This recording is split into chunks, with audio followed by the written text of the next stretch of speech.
빅머니 섹터 서치 장봉수 아펙스 에셋 대표입니다. 어서 오세요. 네, 안녕하십니까. 안녕하세요. 자, 현재 유가증권 시장에서 오후장 들어서 상승폭을 늘려나가는 섹터가 있습니다. 바로 남북 경협 쪽의 섹터인데요. 비금속 광물과 건설 업종이 현재 3에서 6%, 특히 비금속 광물 업종이 탄력을 받으면서 6%까지 강세를 보여주고 있는 양상이고요. 통신 섹터와 전기가스, 철강, 금속 업종이 뒤를 이어서 2에서 3% 상승하고 있는 모습 나타내고 있습니다. 내리는 쪽은 운송 장비와 의약품 쪽인데요. 각각 0.3에서 0.6% 소폭의 하락을 보여주고 있습니다. 오늘 상승 쪽의 섹터가 몰리고 있는데요. 어떤 섹터 볼까요? 네, 그동안 흐름과 비슷하게 크게 별다를 게 없는 흐름이 지속이 되고 있는 오늘 하루 시장 흐름입니다. 일단 오늘은 철강 금속 업종에 대해서 한번 언급을 드릴 텐데요.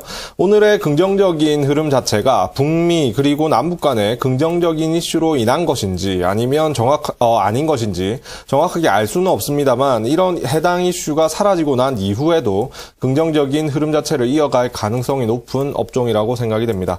일단 이 업종은 거시적인 흐름과 조금 더 좁은 시각에서의 미시적인 흐름이 분리된 시각에서 좀 살펴볼 필요가 있는데요. 첫 번째 거시적인 흐름의 핵심적인 영향 요소는 실적이라고 생각이 됩니다. 예를 들어 포스코를 예를 들어서 설명을 드리자면 2010년대 초에는 철강 금속 업종 전반적으로 모두 구조조정을 했고 그리고 2015년 이후에는 연간 실적 기준으로 턴어라운드 하는 모습을 보였습니다. 그리고 그 이후에 현재까지 꾸준히 이제 상승각을 유지하면서 계단식 상승을 유지를 하고 있는데요.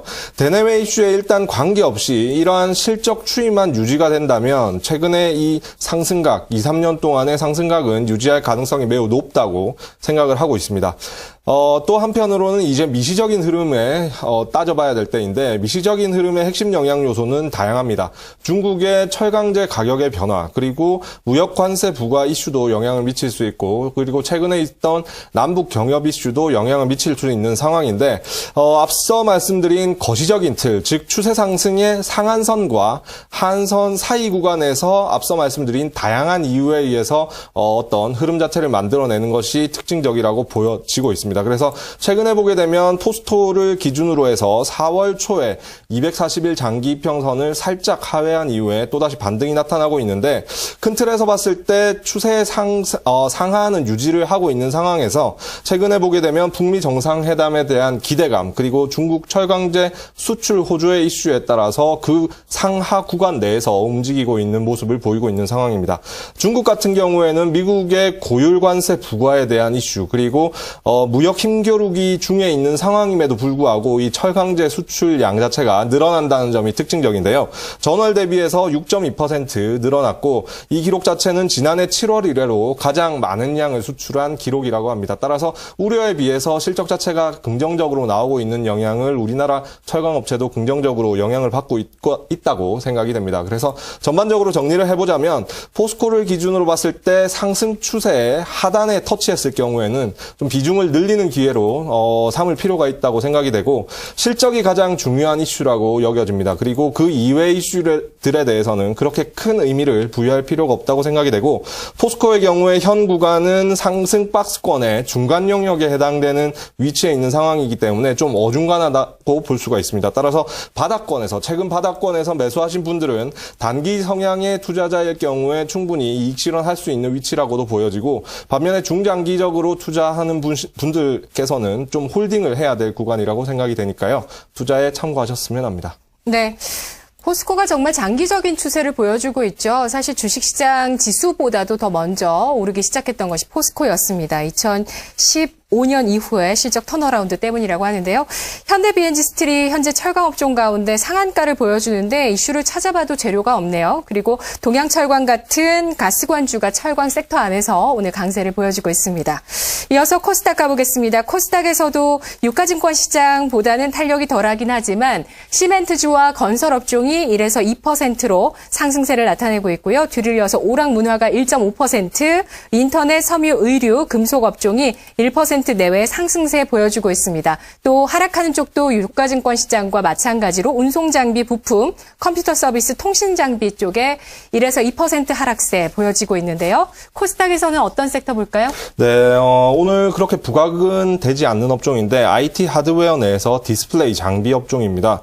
이 애플로 인해서 굵직한 이슈가 있고 그 이슈로 인해서 영향을 받는 구간이라고 생각이 되는데 크게 두 가지 이슈가 존재합니다. 첫 번째 이슈 자체는 차세대 아이폰 부품의 주문량을 20% 줄인다는 신문기사가 나왔는데 지난해 총 1억 대 생산할 준비를 했다는 점을 고려하면 올해 8천만 대 수준은 좀 우려가 있을 만하다고 생각이 됩니다. 그런데 지난해 실제 출하량을 보게 되면 아이폰 모든 모델을 합쳐서 약 7,500만 대 수준이었는데 이유야 어찌되었건 지난해 대비 정확하게 따졌을 때는 500만 대가 추가 수요가 있다고 판단하는 것이기 때문에 일단 이 기사 자체를 너무 두려워해야만 할 기사는 아니라고 판단이 되고 있고요.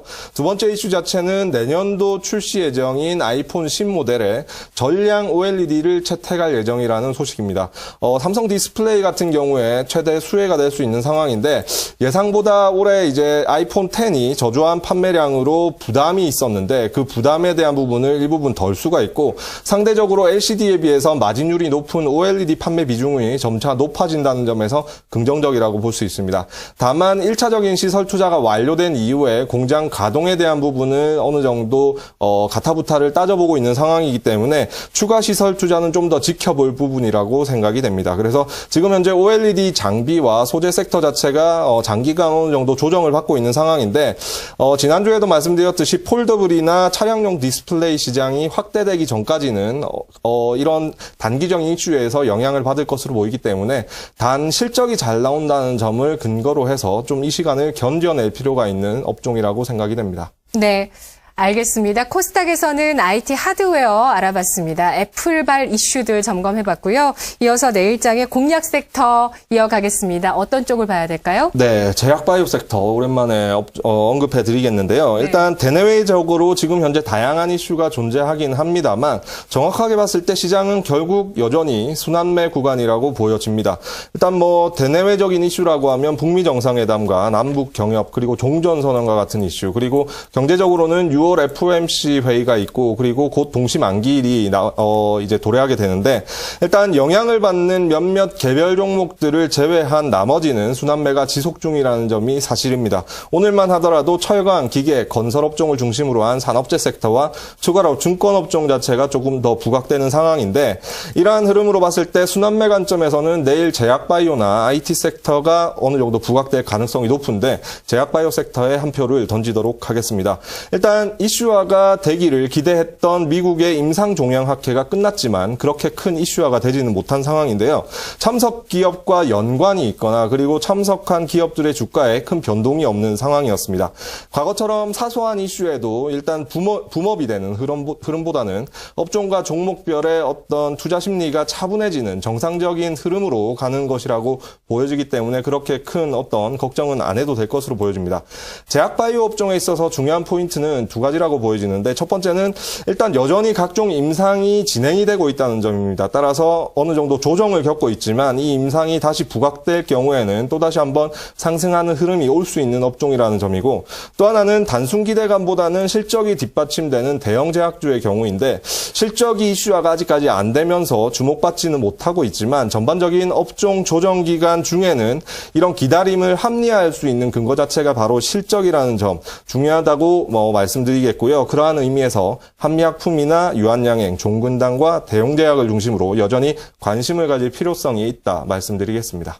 네, 알겠습니다. ASCO 미국 종양 임상학회가 이로 인해서 붐업되지는 못했던 제약바이오주지만 이것이 오히려 또 긍정적인 해석으로서 정상적인 흐름으로 가고 있다, 파악할 수 있다라고 전망을 하고 있습니다. 앞으로 좀 더 트리거가 나타나면서 저항감을 버리고 또 추세로 이어갈 수 있을지 시간을 들여서 기다려보자라고 이야기를 해주고 계시네요. 고맙습니다.